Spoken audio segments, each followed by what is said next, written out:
Hey guys, and welcome to what is the first of what I hope to be a series of videos of selecting a unit and talking about the tactics to use them in 40k. And what I'm hoping to do is focus on some more of the unique units that we play with in my gaming group and that I like to add into my lists.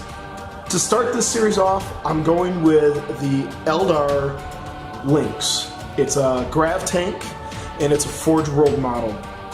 I bought this back in 7th edition, and back then its Lynx pulsar weapon, which you can see it has on it right now, was a D weapon, a destroyer weapon.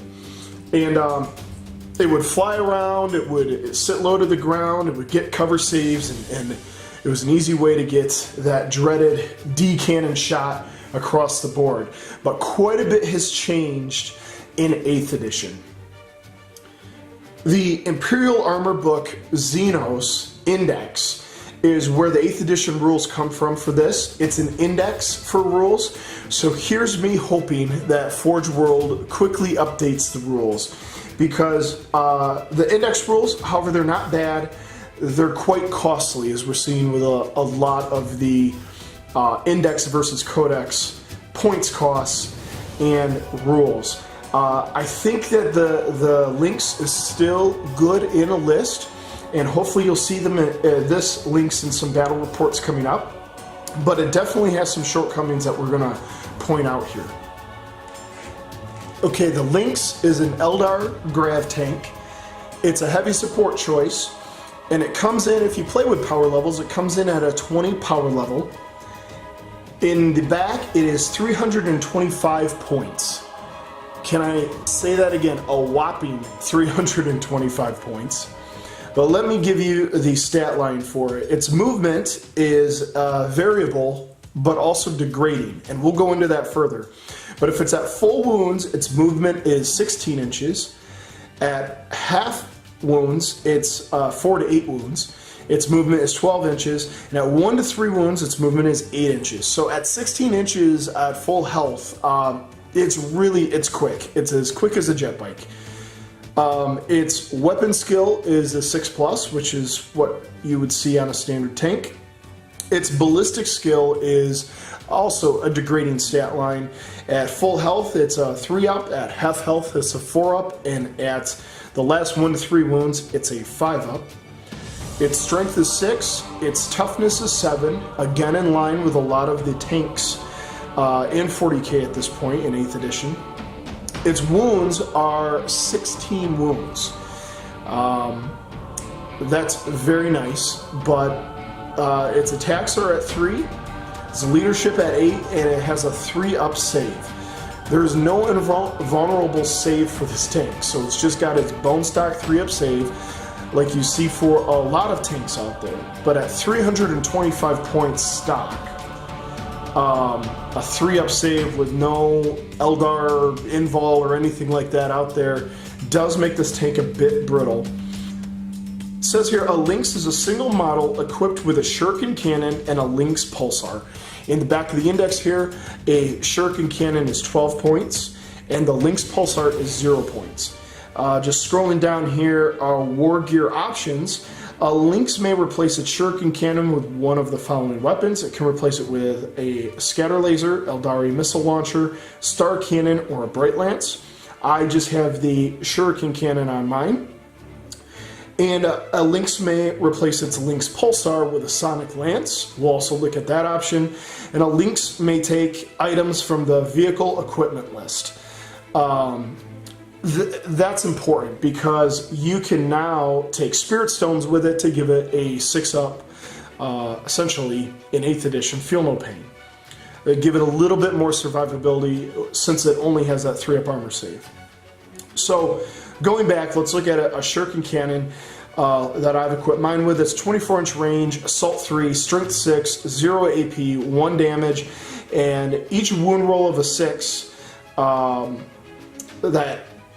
each time you make a wound roll of a 6 for this weapon, that hit is resolved at an AP -3 instead of 0. So the shuriken cannon's nice with this 24-inch range.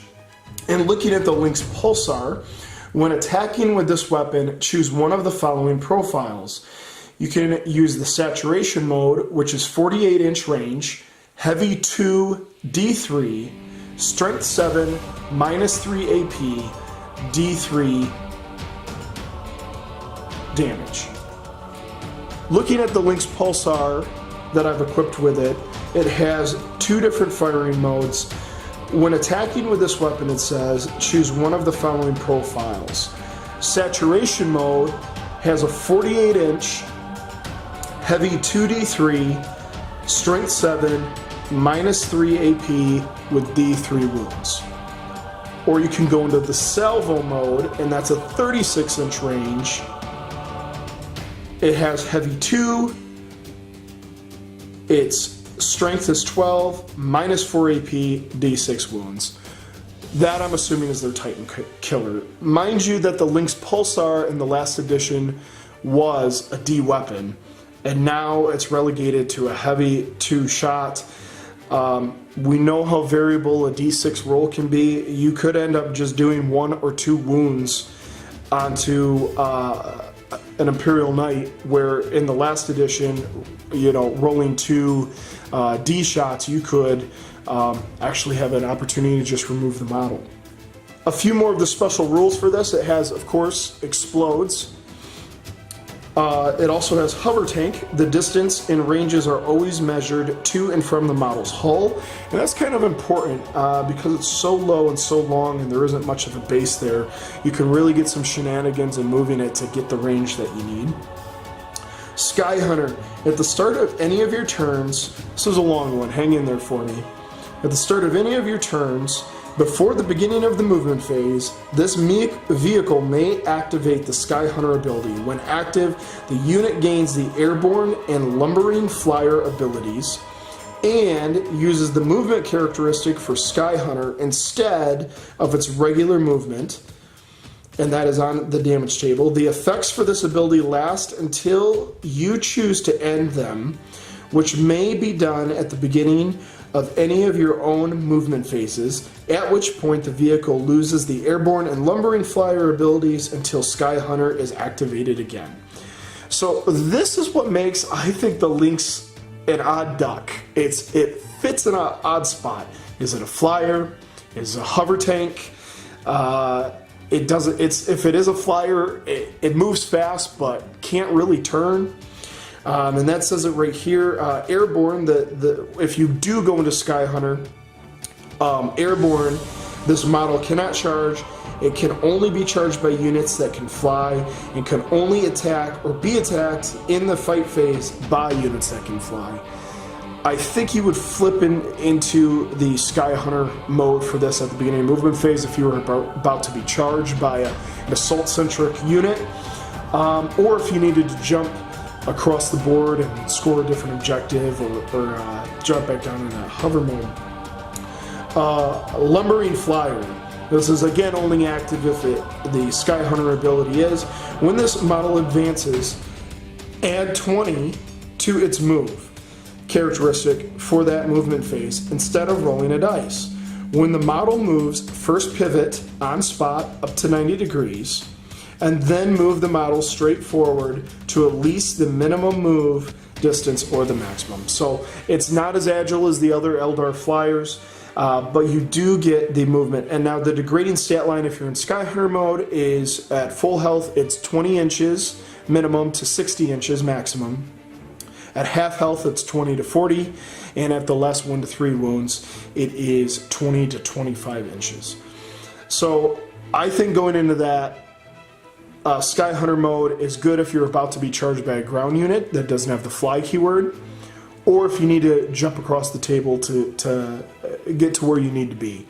But other than that, I can't really see the benefit of putting it in that, since you have to move a minimum of 20, especially with all the terrain that we add onto the board.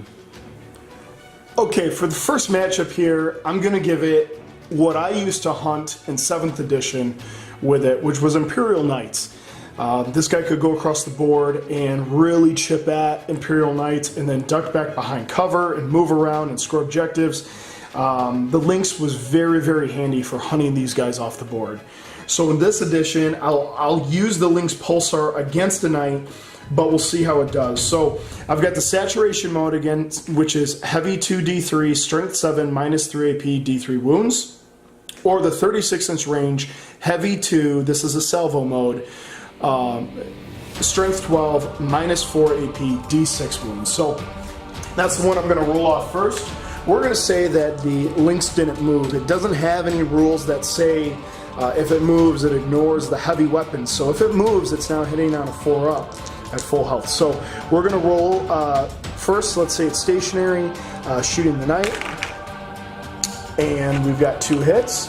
And it is strength 12 to toughness 8. So wounded on 3s. And we got 1 wound. And the knight gets his ion shield save, or the 5-up. Doesn't make it. And now we get d6 wounds on it. 4 wounds. So taking him down from 20 wounds to 4 off of 1 shot. I would have, for 325 points, let's see, it's 12 more points for the scatter. I guess we can shoot the shuriken cannon as well. And, well, there you go. None of that hits. So, again, we're looking at 337 points for him. We add 10 more points for the Spirit Stones. We're at 347 points to add that for survivability. So 350 points. And I've shot and taken 4 wounds off a knight. I just don't know if he's going to be getting the points back, only being able to shoot 5 times like that in a game against a knight. And just to see what it would look like, let's say the knight is shooting his rapid fire battle cannon back. That's heavy 2d6 shots, so we got 5 shots. And 3s. Oh, they all hit. And it is strength 8 to toughness 7.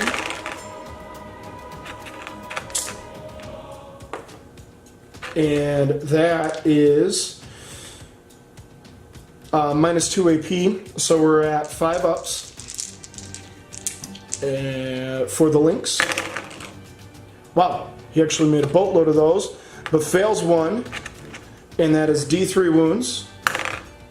So 1 wound, and then I get my Spirit Stones, let's say. Well, he fails the Spirit Stones. Well, 1 wound in return from the rapid fire battle cannon.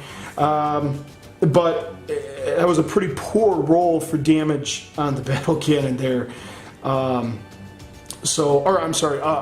pretty good save for the Lynx. A good damage roll from the battle cannon, but very good save. I think a bunch of 5s and 6s on a battle cannon roll is not necessarily what you could guarantee or expect from the Lynx. So it does have some survivability there. We're going to try a Predator tank, which I think you will commonly see, and if you're adding that Lynx Pulsar, it's probably what you're going to attempt to hunt on the table, would be my guess. And we'll see how it does. So again, we're going to say that we haven't moved, so we're shooting on we'll try the salvo mode again. Heavy 2, and both shoot.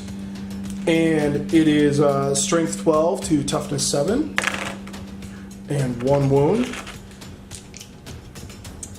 It is minus 4 AP, so he does not get a save, so it's just a straight 4 wounds onto him. Let's try the saturation mode with the Lynx. This is a 48-inch range. It's heavy 2, D3 shots. Okay.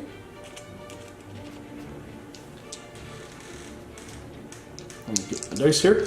Okay, 5 shots. And we're hitting on 3, so 3 shots. And wounding on 4s. All of them wound. These are some hot dice. I wish I could roll this good in the game. And it's minus 3 AP, so that's 3 6-ups. Wow. He makes his 6-ups again. I don't think you could say that would normally happen. And then D3 wounds.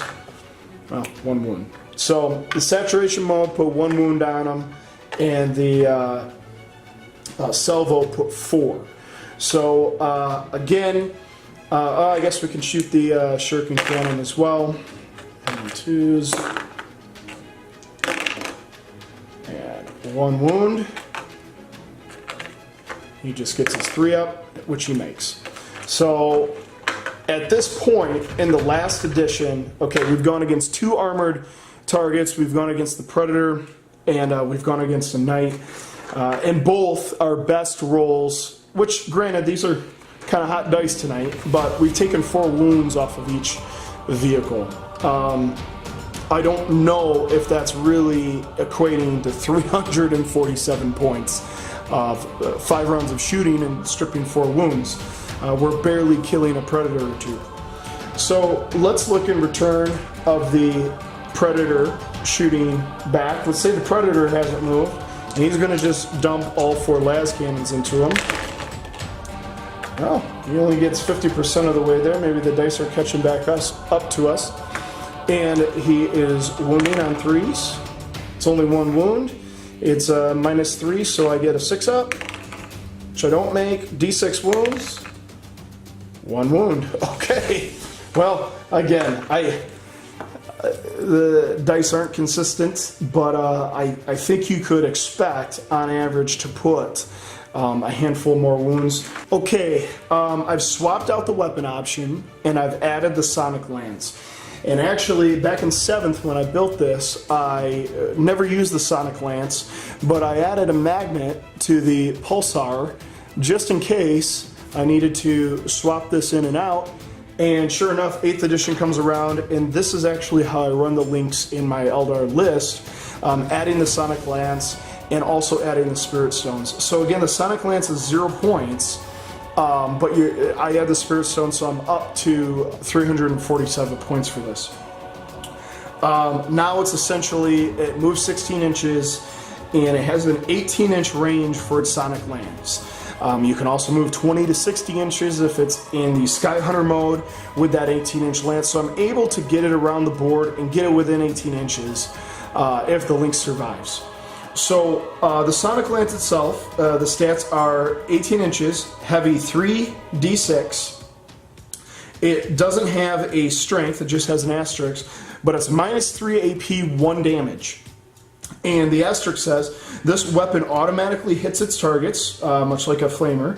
The weapon wounds infantry on a 2-up and everything else on a 4-up.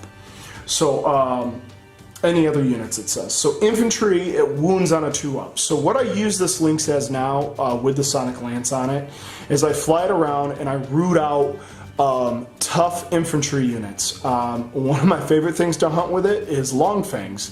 I also like to find Terminators. Any heavy infantry that is stuck in maybe to cover, this guy's able to skim across the board and put some hurt on him. So let's see if he can. So we're starting out with the Sonic Lance shooting a basic tac squad here, a 10-man, and we're going to shoot it's heavy 3d6. Wow. Okay, so that is 15 hits. Perfect.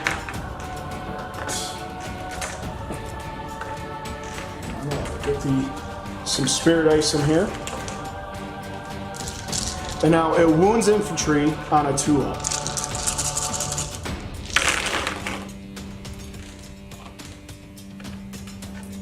Okay, and that was all but 3.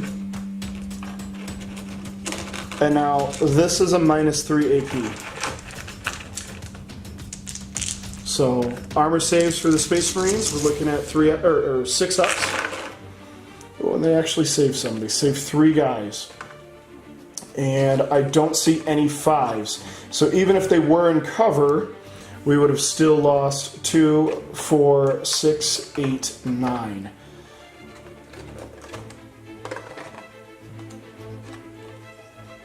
And just our sergeant standing in the river after the Sonic Lance shot. Now let's take a look at the Shuriken Cannon shooting him as well. And that is 2 wounds. No AP, he's just got to make 2 3-ups, and he fails them. So with that, the sergeant's dead as well. So that's how I've been using him in 8th edition, as I'll fly him up and I'll find an infantry unit or something squishy, an Imperial Guard line, Hormigons, something like that, and I'll try and put, and on average I'm putting anywhere from 8 to 15 is really high, but 8 to 12 wounds, somewhere in there is what I've been tending to see that I'm putting on them, and really putting a hurt and hampering a squad. And now let's finally look at the Sonic Lance against a very tough infantry squad.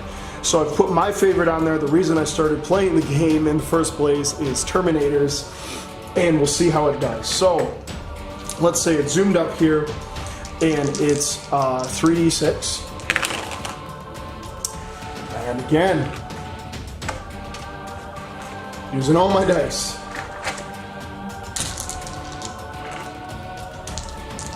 15 hits again, and this is to wound, and it wounds infantry again on 2 ups. That is all but 1. So we're gonna have to do this on their storm shields. It's only 1 damage, so I'm gonna roll them all together, and it's gotta be 3 ups, because otherwise it would be 5 ups. Wow, actually made an absolute ton of those. This is evidence that I can roll 6s. I just can't do it when I play other people. So this is all 3 ups, and it's all saved. Wow, I guess Terminators are decent. Let's see. Let's see what happens if we roll that again.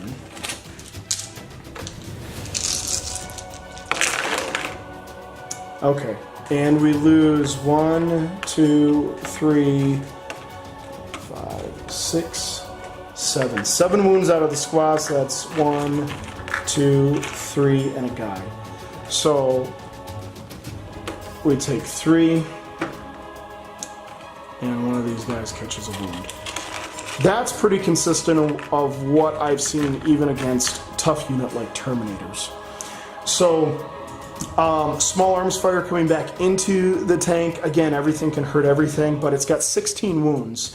What I've been doing with the Lynx is using him to get around the board quickly and finding these squads that are very susceptible to that Sonic Lance.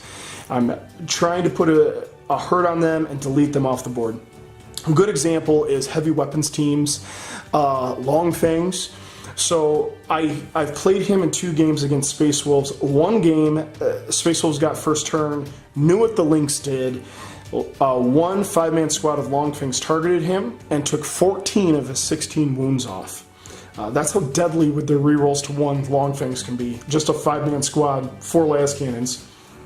Took 14 of his wounds off. Now the very next turn, I flew him up there with his 20 inches, with his 18-inch range Sonic Lance, and I deleted the squad. So even on 2 wounds left, because his Sonic Lance always hits on 2s and doesn't degrade when he degrades his ballistic skill, I was still able, even though he was hurt, to kill the squad that offered the most threat to him. And he was around for 2 more turns after that, because there wasn't much on that side of the board that could really target him. So again, I think with most things, it's how you deploy it and how you use it. Every unit can be good if you have the right tactics with it. I think the Lynx is a phenomenal model, and that's why I bought him, and that's why I put him in my list. I loved painting him. I think he looks great. He's just got this cool alien look to him, and it just reminded me of the movie Prometheus and some of the Geiger artwork, and it just seemed very Eldar of 2nd edition and 3rd edition. So I picked this flyer up, or flyer hover grav-tank of who knows what it was supposed to end up being, but the rules say it's a grav-tank that can fly. And I enjoy adding them into the list. I hope this helped you a little bit on if you're thinking about getting the model, or if you have one and you haven't had a lot of luck with it in 8th edition. I think this Sonic Lance, again, you could easily argue for 350 points, there's easier ways to kill a tac squad. But I think he adds enough of a threat focus that people will want to focus on him to get those 16 wounds down. Yet he is still usable even on his last 2 wounds. So I think he absorbs a lot of firepower from the enemy. He still can get around the board, score things, and cause a hindrance while deleting squads with 1 round of shooting. If this guy's around for 5 turns of the game, and in 8th edition, how infantry-based the game is, if he's around for 5 turns out of a game, he is really wiping out infantry models. He's avoiding getting caught into assault, but he can do that with his Skyhunter ability. Now he really only has to watch out for other things that can fly for close combat. Other than that, he's skimming around the board. He's so low to the ground, he's able to actually get a cover save, where most tanks, even a Predator tank, sits above most terrain on the board, but this guy can sit below it. And he can pop up out of cover, pop next to an infantry unit, and wipe them off the board. That's how I've been using him. Let me know in the comments if you've used him in a different way, if you found him more successful, if you just can't field him in a list because your meta doesn't allow it. Or also what I'm really interested in is, are there better units to do what this guy currently does in my list? That's what I'm really interested in. Hope you enjoyed that. Please comment and like and subscribe, and let me know if I can do better with another unit in the list instead of this guy. But for now, he's in the list. Thanks for watching.